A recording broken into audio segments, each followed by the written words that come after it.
Batman was released in 1989 and was directed by Tim Burton and stars Michael Keaton and Jack Nicholson. And in this movie, the Caped Crusader goes against his toughest villain yet in the Joker, but what the Dark Knight doesn't know is that the creation of his arch nemesis was his own doing. I apologize that I haven't come out with a review in a while, but as you can see, I moved. I got a whole new job and everything, but forget all that, I'm finally here. Let's talk about Batman. Batman is one of my favorite superheroes of all time. I love the comics, the video games, everything, and I especially love his rogues gallery. And with that, I'm going to be reviewing every Batman movie, so buckle in because we're going to get to the good, the bad, and the chillingly awful. Now, before I start my review, I really want to talk about the production aspect of this movie, because if you really look at the behind the scenes stuff, it seemed like this movie was doomed to fail. Warner Brothers put so much money into this movie, and it was a really big gamble because they didn't know whether superhero movies were really going to pay off, and it put a lot more stress on Tim Burton, and it resulted in kind of a hectic filming schedule. But nonetheless, the movie did come out and people love it. It has a fantastic legacy, but does it still hold up? Let's talk about it. So let's start with the positives. I love the tone and aesthetic of this movie. Now, just so you know, before this movie, Batman was kind of looked as cartoony, especially with the Adam West stuff. You didn't really see him as like this dark character, at least in the live action aspect.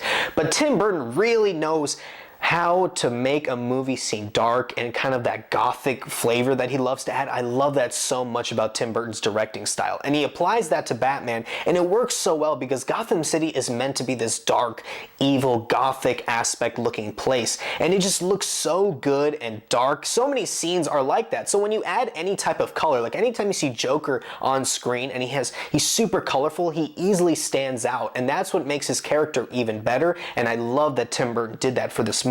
Another big positive is Michael Keaton as Batman. Now, when he was first cast to play the Caped Crusader, fans hated it. Get ready to hear that a lot throughout this series. I mean, so many times a person's been casted as a character and people immediately hate it, but then they're proven wrong. So now, as an adult, seeing all this stuff, every time someone's casted, I'm like, okay, they must be fantastic for this role, because there hasn't really been a lot of really bad casted people for like the main superhero roles. Again, Keaton was amazing as Batman, sometimes really serious, sometimes he could, you know, crack that smile and you kind of realize, oh, this Batman's also kind of funny when he wants to be. And I absolutely love the bat suit. I miss the yellow symbol. That's how I was first introduced to Batman, with the yellow symbol, and I really love that suit so much. As you can see, I have a statue of him because it is freaking amazing. Still one of the best bat suits ever. One thing I will say is that the bat suit, as great as it looks, did not really work in terms of actually wearing it, because if you ever watch the movie, Keaton could not turn his head. He couldn't do this, so he literally had to physically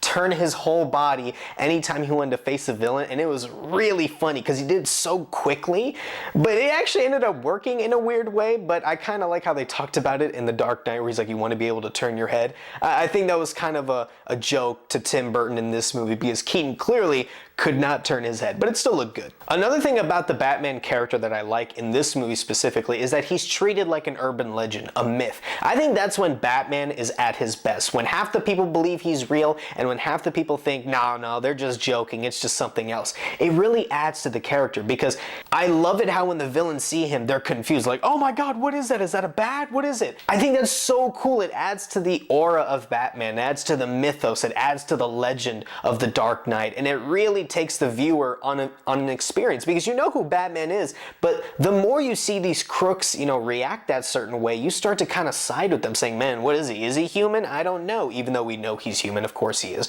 But because he's so freaking awesome, you kind of teeter on either side. Another fantastic performance. I mean, come on, Jack Nicholson as Joker, are you kidding me? He wasn't the first iteration of Joker, but man, he really set the bar on what a Joker performance is, you know, how it's supposed to look. And I think he was such a great blend of comic and also added his own thing to it. As a kid, when I first watched this movie, I was so terrified when I heard his laugh. You know, when he's first revealed and he takes off all those bandages, it still haunts me to this day hearing that laugh.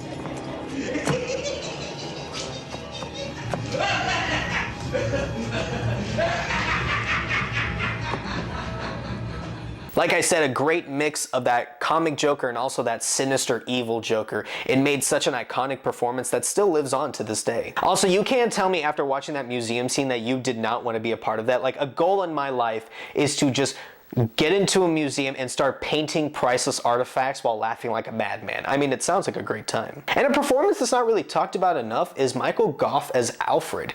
There's a reason why he was in 4 Batman movies, because he brings that warmth and that care, but also that fatherly stature that Alfred brings to the table in any Batman story. There's a reason why Bruce looks at him as a fatherly figure, because that's what Alfred Pennyworth is supposed to be. And I loved Michael Gough throughout this movie. Such an amazing Alfred that's not really talked about enough for some reason. I think the fight scenes were actually pretty good. I don't know how they were looked at in '89, but I think they look pretty good today. I think there may have been some choreography issues because maybe the stunt double had to wear that really stiff, limited motion bat suit, so I don't know how tough it was for them, but it still looks pretty good. It's a great final product, and it still kind of holds up today. Now, no movie is perfect, so now let's go to my negatives, because I do have some that I need to talk about.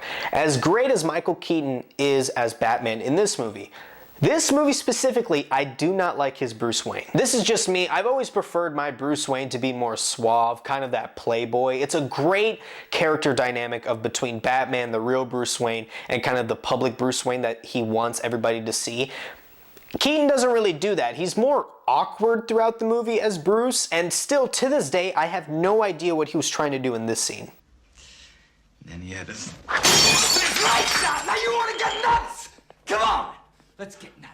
I know he filmed Beetlejuice a year ago, but I just wish Tim Burton said cut and said, hey man, this is not Beetlejuice, you're supposed to be Bruce Wayne. Kind of, be Bruce Wayne right now, but, it is what it is. And I'm going to talk about the bat suit again, because again, it looks great. Easily one of the best looking suits, but there's also a lot of awkward scenes that go along with it. Like take, for instance, Batman just running down the stairs or running across Gotham in public, and he's either holding up his cape like this, and it just looks super awkward.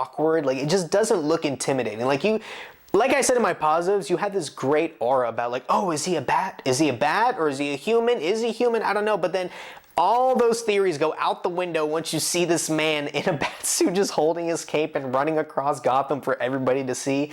It really took away from the aesthetic and the aura Tim Burton was trying to do. I kind of wish they kind of changed that a little bit, but what can you do? I get it, Tim Burton was under a lot of stress, but at the same time, I just wish I could go back in time and said, hey, let's do something else. This is also just a little bit nitpicky, but when it's a superhero movie, it means that every cop is the most useless life force ever. I mean, they don't do anything. They can't shoot, they can't follow the law, they can't enforce the law, like they can't do anything in this movie. They just stand around all confused like, what do we do? Do I shoot? Do I shot?